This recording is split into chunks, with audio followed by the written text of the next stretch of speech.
6000 જેટલા ઉમેદવારો આમ આદમી પાર્ટી ઉભા રાખ્યા છે અને ગુજરાતમાં જો કોઈની ટક્કર હોય તો ભાજપ સામે આમ આદમી પાર્ટીની ટક્કર છે। ભાજપ આજે બોખલાઈ ગયું છે, ડરી ગયું છે। 2 દિવસ પહેલા અમારા વિસ્તારના સિનિયર સાંસદે કીધું કે ભાજપ અમારા ઉમેદવારોને કારણે હારી ગઈ છે।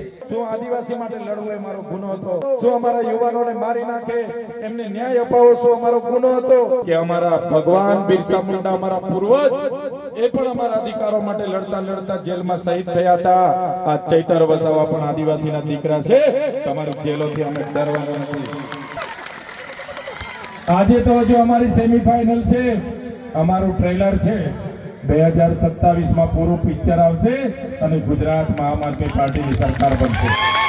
નરેન્દ્રભાઈ મોદી આવે, મને કોઈ વાંધો નથી, દેશના વડાપ્રધાન શ્રી આવે જાય, પણ એ આવતા હોય તો સાંસદના ઘરેથી તમે 200 કરોડ રૂપિયા ખર્ચો કરો, ચૈતર વસાવાને વાંધો નથી। મુખ્યમંત્રીના ઘરેથી તમે 500 કરોડનો ખર્ચો કરો, ચૈતર વસાવાને વાંધો નથી। તમારે ભારતીય જનતા પાર્ટીના 10,000 કરોડમાંથી 1,000 કરોડનો ખર્ચો કરો, ચૈતર વસાવાને વાંધો નથી। પણ આદિવાસીના કુપોષિત બાળકોના ખોરાકના પૈસા તમે દિવાળી કરો, એ ચૈતર વસાવા ચલાવવાના નથી। મેં સખત વિરોધ કર્યો વિધાનસભામાં।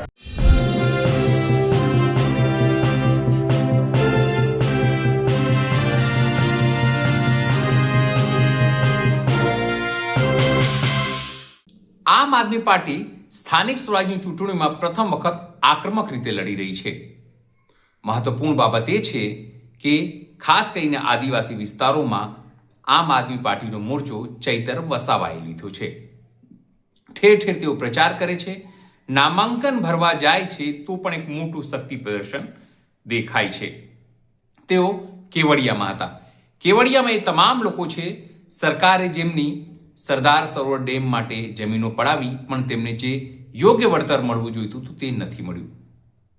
ચૈતર વસાવા તે તમામ લોકો વચ્ચે હતા। તેમણે કીધું કે સરકારને તમામ વસ્તુઓ ખબર છે પણ સરકારને વસ્તુ કરવી નથી। 30 વર્ષથી ભાજપ સરકાર છે। ભાજપ ઉપર તેઓએ આકરા પ્રહારો કર્યા અને આ સરકારને ઉખેડી ફેંકવામાં જ કલ્યાણ છે તેવું આહવાન કર્યું। નમસ્કાર, હું છું ચિંતામણી પુત્રીલ પટેલ। સ્વાગત છે આપનું અમારા વિશેષ કાર્યક્રમમાં। આવો સાંભળીએ કેવડિયાની આ સભામાં ચૈતર વસાવાએ ભાજપ ઉપર, વડાપ્રધાન નરેન્દ્ર મોદી ઉપર, ભૂપેન્દ્ર પટેલ ઉપર અને હર્ષ સંઘવીની સરકાર ઉપર, એમની પોલીસ ઉપર કેવા પ્રહારો કર્યા। તમને બધાને ખબર છે કે તાલુકા જિલ્લાની ચૂંટણી જાહેર થઈ છે, ઉમેદવારી ફોર્મો પણ ભરાઈ ગયેલા છે અને એના પ્રચારના ભાગરૂપે હલવા ગામે અમે આવ્યા છે ત્યારે અહીં ઉપસ્થિત મારી સાથે જેમણે હમણાં ખૂબ સારું વક્તવ્ય આપ્યું એવા નર્મદા જિલ્લા આમ આદમી પાર્ટીના પ્રમુખ નિરંજનભાઈ વસાવા, સાથે ઉપસ્થિત આપણી જે દેવલિયા જિલ્લા પંચાયત બેઠક આવે છે એના ઉમેદવાર સુરેશભાઈ, સાથે આપણી જે તાલુકા બેઠક છે એના ઉમેદવાર અસ્મિતાબેન, સાથે ગરુડેશ્વર તાલુકાના મારી સાથે પધારેલા આગેવાનો, અગરથી પધારેલા અમારા ઉમેદવાર શ્રી અને તમામ અહીં ઉપસ્થિત ગામના અને આજુબાજુ ગામના વડીલો, યુવાનો, માતા બહેનો, ભૂલકાઓ, બધા માટે એકવાર આપણે જોરદાર તાળીઓ પાડી લઈશું। આપ સૌ જાણો છો કે આપણે બધા 30 વર્ષ સુધી ભાજપની સરકાર આપણે લાવ્યા છે અને ભાજપ એક હતું શાસન। તમને પણ ખબર છે કે તાલુકા જિલ્લા પંચાયત થી લઈને ગુજરાત અને દેશમાં પણ છેલ્લા 12 વર્ષથી ભારતીય જનતા પાર્ટીનું શાસન છે। અમે જ્યારે પહેલી વાર 2022માં વિધાનસભા જ્યારે લડતા હતા ગુજરાતમાં, હું પણ ડેડિયાપાડાથી ધારાસભ્ય ઉમેદવારી કરી ત્યારે ગુજરાતના લોકો, ભાજપના, કોંગ્રેસના લોકો બધા ભેગા થઈને એવું કહે કે આમ આદમી પાર્ટી કઈ રીતના ચાલશે? આ ગુજરાત તો ભાજપનું ગઢ છે, અહીં તો નરેન્દ્રભાઈ મોદી અને અમિત શાહનું ગઢ છે। આમ આદમી પાર્ટી નહીં ચાલે। આમ આદમી પાર્ટીમાં મોટા નેતા નથી, નાના નાના કાર્યકરો છે, નાના નાના નેતા છે। પણ આજે તમે જોઈ લો, ગુજરાતમાં 6000 જેટલા ઉમેદવારો આમ આદમી પાર્ટી ઉભા રાખ્યા છે અને ગુજરાતમાં જો કોઈની ટક્કર હોય તો ભાજપ સામે આમ આદમી પાર્ટીની ટક્કર છે. ભાજપ આજે બોખલાઈ ગયું છે, ડરી ગયું છે. 2 દિવસ પહેલા અમારા વિસ્તારના સિનિયર સાંસદે કીધું કે ભાજપ અમારા ઉમેદવારોને કારણે હારી ગઈ છે, હારી રહી છે. હમણાં ગઈકાલે એમણે કીધું કે મેં આજેથી જાહેરાત કરું છું, હું ચૂંટણી નથી લડું. આ એક ડર બતાવે છે, આ એક આમ આદમી પાર્ટીનો ડર બતાવે છે કે આમ આદમી પાર્ટી ગુજરાતમાં માત્ર ચાલવાની વાત નહીં, આમ આદમી પાર્ટી આજે ગુજરાતમાં દોડીને આગળ વધી રહી છે. તમે આપણા ઉમેદવાર અસ્મિતાબેનને જુઓ, સુરેશભાઈને જુઓ, આ ચૈતરભાઈને જુઓ. અમારા પરિવારમાં જ્યારે ભાજપના લોકો હોય, કોંગ્રેસના લોકો હોય, જેના ઘરમાં ધારાસભ્ય એના જ ઘરમાં જિલ્લાની ટિકિટ આપવામાં આવે, જેના ઘરેથી સાંસદ હોય એની જ દીકરીને તાલુકાની ટિકિટ આપવામાં આવે, ત્યારે આમ આદમી પાર્ટી એ સામાન્ય જનતાની પાર્ટી છે, આમ જનતાની પાર્ટી છે. ચૈતર વસાવા, અરવિંદ કેજરીવાલજી, ગોપાલ ઇટાલિયાજી કે સુદાન ગઢવીજીની પાર્ટી નથી. આમ આદમી પાર્ટી તમારા જેવા સામાન્ય લોકોની પાર્ટી છે. સામાન્ય ઉમેદવારને ઉભા રાખી, અમે સામાન્ય માણસને ઉભા રાખીએ છીએ. જે માણસ તમને રસ્તે ચાલતા પૂછે કે ક્યાં ગયા હતા, સુખે દુખે તમારી ખબર અંતર લે, નાના માણસને જવાબ આપે, એવા અમારા સુરેશભાઈ હોય, અમારી અસ્મિતાબેન હોય, એમને આ ચૂંટણીમાં સહકાર આપવા માટે અને એમને જીતાડવાની હવે જવાબદારી તમારે લેવાની છે. હું આજે તમને વિનંતી કરવા આવ્યો છું, ક્યાંય કાપડા બેન એકલા ના પડે એટલા માટે તમામ માતાઓને વિનંતી છે. એમની જમીનો માંગશે, જંગલ જમીનો માંગશે, ત્યારે આપણે શું કરીશું? એમને દબાવો, ડરાવો, એમ કરીને ચૈતર વસાવાને બે આટા હમણાં પણ જેલમાં નાખ્યા. તમે જોયું હશે રાજપીપળાની જેલમાં મારા ધર્મપત્ની, મારી બહેનો, એમના જમાયો, અમે 93 દિવસ સુધી અમને જેલમાં રાખવામાં આવી. હમણાં પણ સામાન્ય બાબતમાં પોલીસ અમને પકડી ગઈ. અમારા વકીલ નિરંજનભાઈ, આશુતોષભાઈ, અમારા વિક્રમ કાકા, બધા ગોવિંદ ગુરુજી બધા રાતે આવ્યા કે ચૈતરભાઈનો અમે ટિફિન લાવ્યા છે, એમના કપડા લાવ્યા છે, એમને જમવાનું આપવા આવ્યા છે. 2 વાગ્યા સુધી એક બાજુ વરસાદ પડે અને પોલીસ એમને મળવા ના દીધું, કપડા ના આપવા દીધા. બીજા દિવસે મને કોર્ટમાં રજૂ કર્યો. મારા વકીલો ગેટ પર આવ્યા કે અમે વકીલ છે ચૈતરભાઈના, ગોપાલભાઈ થી માંડીને બધા વકીલો પગે પડે કે અમને કેસ લડવા દો. કેસ નહીં લડવા દીધો. મારા જામીન રદ કરાવવામાં આવ્યા. મને વડોદરાની સેન્ટ્રલ જેલમાં લઈ જઈને અંધારી કોઠડીમાં રાખવામાં આવ્યો. તમે વિચાર કરો, એવો તો શું ગુનો કર્યો તમે? શું આદિવાસી માટે લડવું એ મારો ગુનો હતો? શું કેવડિયાવાળા માટે ઉભા રહીને લડવું એ મારો ગુનો હતો? શું અમારા યુવાનોને મારી નાખે એમને ન્યાય અપાવો શું અમારો ગુનો હતો? નહીં, પણ તમને બધાને એક કરીને તમારા ન્યાયની વાત કરું એ મારો ગુનો. મને 1 અઠવાડિયું નહીં, 1 મહિનો નહીં, 80 દિવસ આ વડોદરાની અંગ્રેજોની સેન્ટ્રલ જેલમાં મને રાખવામાં આવ્યો. મને ડરાવવામાં આવ્યો, ધમકાવવામાં આવ્યો અને મને કહેવામાં આવ્યું કે તમે કેમ કેવડિયાવાળા માટે લડો, તમે કેમ આદિવાસી માટે લડો, તમે કેમ સરકાર સામે આંદોલન કરો. ત્યારે પણ આ તમારા દીકરાએ એ ભાજપ વાળાને ત્યારે પણ જેલમાં કીધું હતું કે અમારા ભગવાન બિરસા મુંડા, અમારા પૂર્વજ, એ પણ અમારા અધિકારો માટે લડતા લડતા જેલમાં શહીદ થયા હતા. આ ચૈતર વસાવા પણ આદિવાસીના દીકરા છે. તમારી જેલોથી અમે ડરવાના નથી. એમણે કીધું કે તમને મંત્રી બનાવી દઈએ, તંત્રી બનાવી દઈએ. તમારા મંત્રી બનવાથી અમારા બંગલાઓ તો થઈ જશે, તમારા મંત્રી બનવાથી અમારી ગાડીઓ, અમારી પ્રોપર્ટી, અમારી પૈસા થઈ જશે. તમારા મંત્રી બનવાથી જે પોલીસ અમને આજે ઉચકી જાય છે એ પોલીસ સલામ કરતી થઈ જશે. પણ જે કેવડિયાના લોકોએ, જે ગરુડેશ્વરના લોકોએ આ ચૈતર વસાવા પર આટલી નાની ઉંમરે વિશ્વાસ મૂક્યો છે, મારા પર જે ભરોસો મૂક્યો છે કે અમારા માટે લડશે, અમારા માટે લડશે, એ ભરોસો મેં ક્યારે તોડવા નથી માંગતો.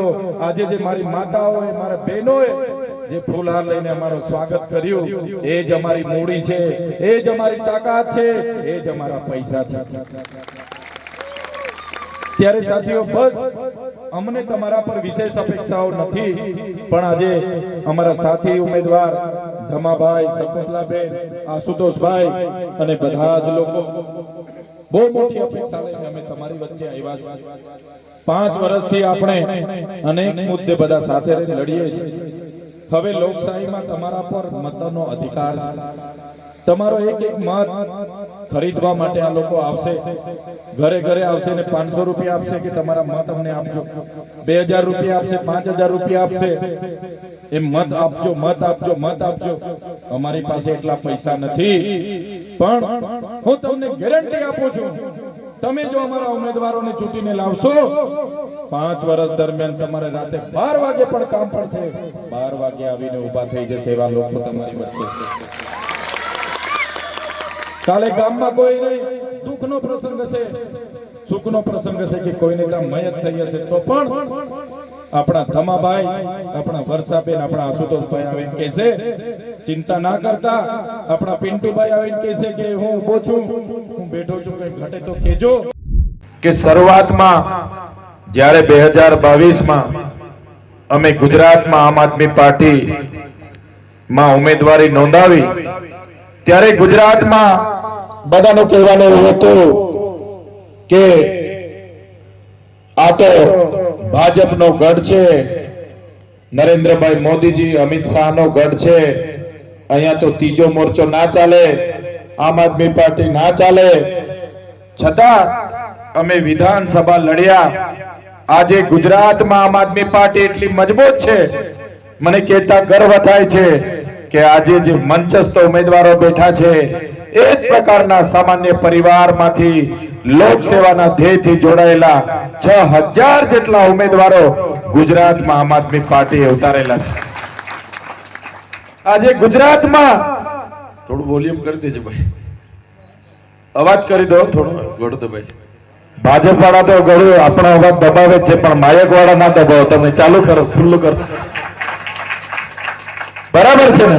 ભાજપ વાળા તો અમારો અવાજ ના નીકળે, વિધાનસભામાં અમે ના બોલીએ, અમે લોકોનો અવાજ રજૂઆત ના કરે એના માટે અમને દબાવે છે, પણ માયક વાળા તમે ના દબાવતા, તમે જરા વોલ્યુમ ખોલી દો. તો કહેવાનો મતલબ કે આમ આદમી પાર્ટી એક એવી પાર્ટી છે, એમાં કોઈ ધારાસભ્ય હોય તો ધારાસભ્યના જ ભાઈને ટિકિટ મળે, કોઈ સાંસદ હોય તો સાંસદની દીકરીને ટિકિટ મળે, એમના ભાઈને ટિકિટ મળે, એ આમ આદમી પાર્ટીમાં નથી. આમ આદમી પાર્ટીમાં તમે જોઈ લો, જે લોકો કામ કરવા માંગે છે, લોકોની વચ્ચે રહેવા માંગે છે, એવા સતીશભાઈ, હિરેનભાઈ, પ્રતાપભાઈ, રેખાબેન, રમેશભાઈ, નીરુબેન જેવા લોકોને આમ આદમી પાર્ટીએ ટિકિટ આપી છે. ત્યારે હું તમને અપીલ કરવા માટે આવ્યો છું, આ ઉમેદવારો ભલે સામાન્ય છે, પણ એમનામાં એક જોમ છે, જુસ્સો છે અને તમારી સેવા કરવા માંગે છે. ત્યારે આ 10 દિવસ આ ઉમેદવારોની સાથે રહીને એમને જીતાડવા માટે તમારે પણ તન, મન, ધનથી સમય આપીને એમને જીતાડવાના પ્રયાસ આપણે બધા કરવા પડશે. એક બાજુ 30 વર્ષથી શાસન જેમનું છે, એ ભારતીય જનતા પાર્ટીના લોકો ચૂંટણી છે એટલે કે કાવા દાવા બધું જ કરવાના છે. એમની પાસે સરકારમાં રહીને એટલા પૈસા છે કે તમને મત માટે એ ઘરે ઘરે પણ રાતે આવશે, 2 મત માટે 1000 રૂપિયા પણ આપશે, 4 મત માટે 2000 પણ આપશે. જેના ઘરમાં 10,000 મત હશે, 10 મત હશે, એને 10-5000 પણ આપશે. પણ પછી એ કહેશે કે તમારા મત અમે પૈસાથી ખરીદ્યા છે, પછી અમે જીત્યા છે. ત્યારે અમારી પાસે પૈસા નથી, પણ અમારી પાસે ઈમાનદારી છે, કામ કરવાની અમારી પાસે નિષ્ઠા છે. ત્યારે હું તમને ચોક્કસ ખાતરી આપું છું, આપણા ઉમેદવારો માટે તમે મહેનત કરીને જીતી લાવશો. 5 વર્ષ સુધીમાં તમે રાતે પણ એમને યાદ કરશો કે અમારું પોલીસ સ્ટેશનનું કામ છે, દવાખાનાનું કામ છે, જીબીનું કામ છે, ફોરેસ્ટનું કામ છે. અમારા લોકો તમારી વચ્ચે રાતે 12 વાગે પણ આવીને ઉભા હશે, એ તમને હું ખાતરી આપું છું.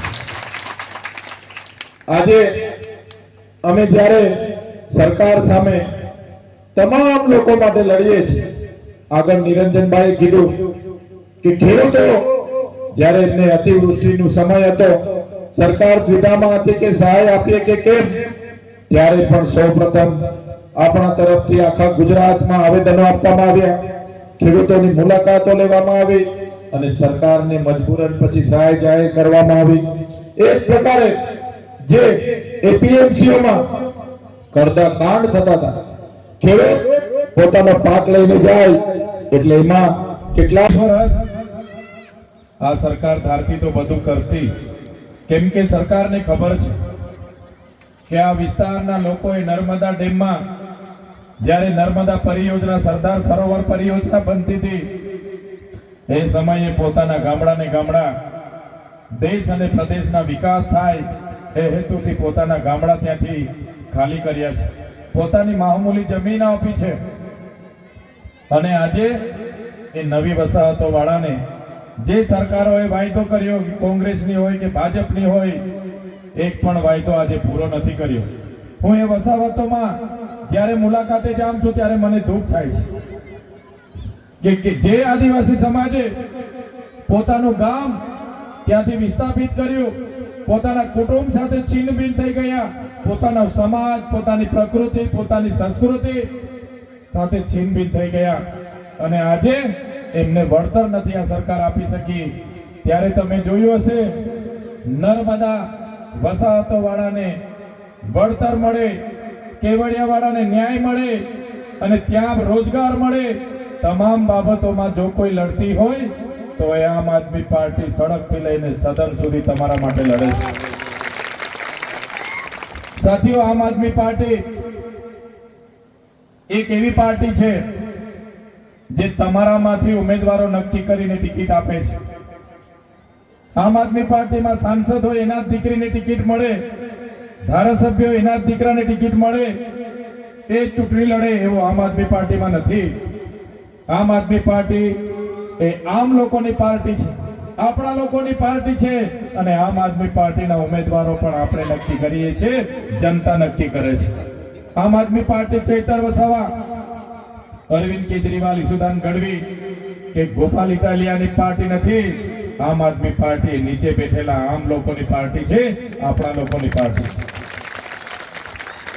ત્યારે આ ઉમેદવારોને કઈ રીતના જીતાડવું એ આજેથી આપણે બધાએ મહેનતમાં લાગી જવું પડશે, કેમ કે ભારતીય જનતા પાર્ટી યંત્ર તંત્ર સર્વત્ર લગાડશે. એમની પાસે પોલીસ છે, એમની પાસે બધું જ તંત્ર છે, બધું જ પ્રકારનું લગાડશે, ડરાવવાનું કામ કરશે, સામદામ દંડભેદ નીતિ અપનાવશે. આજે પણ તમે જોઈ લો, ગુજરાતમાં આમ આદમી પાર્ટીએ 6000 જેટલા ઉમેદવારો રાખ્યા છે અને મજબૂતાઈથી લડી રહી છે. એનાથી ડરીને આ ભાજપની સરકાર પોલીસનો દુરુપયોગ કરીને આપણા ઉમેદવારો પર ખોટી એફઆઈઆર કરવાનું કામ કરી રહી છે, ખોટી રીતે હેરાન કરવાનું કામ કરી રહી છે. કઈ રીતના ફોર્મ ખેંચાવી લેવું, ફોર્મ કઈ રીતના રદ કરાવવું, એના પણ પ્રયાસો થઈ રહેલા છે. ત્યારે જે હેરાન કરનારા ભાજપના નેતાઓ હોય કે પોલીસના અધિકારીઓ હોય એ પણ સાંભળી લે કે 2027માં આ તો અમારી સેમીફાઇનલ છે, આ તો હજુ ટ્રેલર છે, આજે તો હજુ અમારી સેમીફાઇનલ છે, અમારું ટ્રેલર છે. 2027માં પૂરું પિક્ચર આવશે અને ગુજરાતમાં આમ આદમી પાર્ટીની સરકાર બનશે. મહેનત થયેલી છે, 10 મિનિટ આવજો, પણ ચૈતર વસાવા પર તો પ્રતિબંધ છે. એનું મને દુઃખ છે, મારા લોકોના સુખ દુઃખમાં નથી હાજર આપી શકતો, એનું મને દુઃખ છે. પણ મને આનંદ એ વાતનો છે કે ડેડિયાપાડાની જનતા એ બતાવી દીધું. દેશના વડાપ્રધાન ડેડિયાપાડા આવ્યા હતા, એમના કાર્યક્રમમાં ડેડિયાપાડાની જનતા નહીં ગઈ, એમના અધિકારીઓ 12000 હતા, એમના પોલીસો બધા થઈને 10000 હતા, અને માત્ર ને માત્ર 5-7 હજાર જનતા ત્યાં ગઈ. અને ચૈતર વસાવાએ પ્રેમથી બધાને હાથ જોડીને કીધું કે આપણે નેત્રંગમાં ભેગા થવાનું છે, અને ચૈતર વસાવાની વિનંતી બધાએ સ્વીકારી લીધી, અને અમારી પ્રેમની નેત્રંગ ખાતેની સભા લાખોમાં થઈ ગઈ. આ ચૈતર વસાવે કમાવેલી ઇજ્જત છે. આજે નરેન્દ્રભાઈ મોદીએ ત્યાં આવી અને આદિવાસીઓના બાળકોના ફૂડ બિલના 100 કરોડ રૂપિયાનો ધુમાડો કર્યો, દિવાળી કરી. ત્યારે મને થયું કે આ ડેડિયાપાડાના પ્રોગ્રામનો ખર્ચો કોણે કર્યો? મેં જિલ્લા સંકલનમાં પૂછ્યું કલેક્ટરને. કલેક્ટરે લેખિતમાં માહિતી આપી કે આ ખર્ચો આદિજાતિ વિકાસ વિભાગના બજેટમાંથી કર્યો. જે બાળકોના આંગણવાડી માટે પૈસા હતા, શાળા માટે પૈસા હતા, એમના આંગણવાડીના ગરમ નાસ્તા માટે પૈસા હતા, આશ્રમ શાળાના ફૂડ બિલના પૈસા હતા, સિકલ સેલના પૈસા હતા, ટીબીથી પીડાતા દર્દીઓના પૈસા હતા, જે લોકોને એનેમિયા થયેલા એવા કુપોષણના પૈસા હતા. એ પૈસાના તાઇફા અને દિવાળી ભાજપના લોકો કરી ગયા. મેં કલેક્ટરને કીધું, નરેન્દ્રભાઈ મોદી આવે, મને કોઈ વાંધો નથી, દેશના વડાપ્રધાન શ્રી આવે જાય, પણ એ આવતા હોય તો સાંસદના ઘરેથી તમે 200 કરોડ રૂપિયા ખર્ચો કરો, ચૈતર વસાવાને વાંધો નથી. મુખ્યમંત્રીના ઘરેથી તમે 500 કરોડનો ખર્ચો કરો, ચૈતર વસાવાને વાંધો નથી. તમારે ભારતીય જનતા પાર્ટીના 10,000 કરોડમાંથી 1,000 કરોડનો ખર્ચો કરો, ચૈતર વસાવાને વાંધો નથી. પણ આદિવાસીના કુપોષિત બાળકોના ખોરાકના પૈસા તમે દિવાળી કરો, એ ચૈતર વસાવા ચલાવવાના નથી. મેં સખત વિરોધ કર્યો વિધાનસભામાં. આજે વિધાનસભામાં અમે આદિવાસીઓ માટે લડીએ એટલે વિધાનસભા લાઈવ કરવામાં નથી આવતી. આજે વિધાનસભામાં જે લોકો આવે છે તે જાણે છે. એટલે કહેવાનો મતલબ, સડકથી લઈને વિધાનસભા સુધી હર હંમેશ અમે લડીએ છીએ તમારા માટે. બસ તમારો સહકાર જોઈએ છે. કેમ કે હાલમાં હું એકલો ચૂંટાયેલો ધારાસભ્ય છું. એક બાજુ સરકાર છે, એમની પોલીસ છે, આર્મી છે, એસઆરપી છે, કોર્ટ કચેરી એમની છે, કલેક્ટર એમના છે, એસપી એમના છે.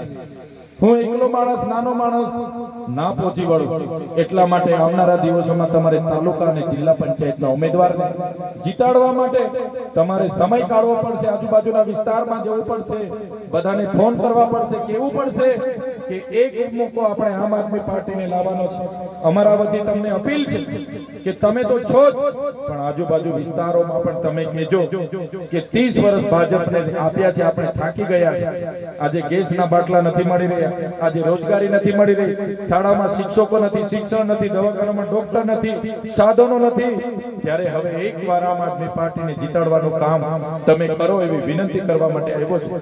વધારે વાત હું નથી કરતો. આજે અમે આવ્યા છે ત્યારે ફરી એકવાર તમારો એક એક મત અમારા ઉમેદવારો માટે કિંમતી છે. એક એક મત ભેગો કરીને આજુબાજુમાં બધા જ લોકોને કહીને આમ આદમી પાર્ટીને જીતાડીને લાવો એ વિનંતી કરું છું. આજે આવ્યા અમે ગામના વડીલો, આજુબાજુ ગામના વડીલો, માતાઓ, બહેનો, ભૂલકાઓ, બધા જ લોકો જમવાનું ભૂલીને, જમવાનો સમય હોય તો પણ જમવાનું છોડીને બધા આવ્યા, અમારું સ્વાગત કર્યું, સન્માન કર્યું અને અમને શાંતિથી સાંભળ્યા. અને તમારી ઉપસ્થિતિ બતાવે છે કે તમારો બધાના આશીર્વાદ એ અમારી સાથે છે અને એ જ અમારી તાકાત છે, એ જ અમારી હિંમત છે. આ જ પ્રકારના તમારા આશીર્વાદ, તમારો સહકાર અમારી સાથે રહે એ વિનંતી સાથે બધાનો ખૂબ ખૂબ આભાર માની વિનમું છું. ધન્યવાદ. જય આદિવાસી, જય જોહાર.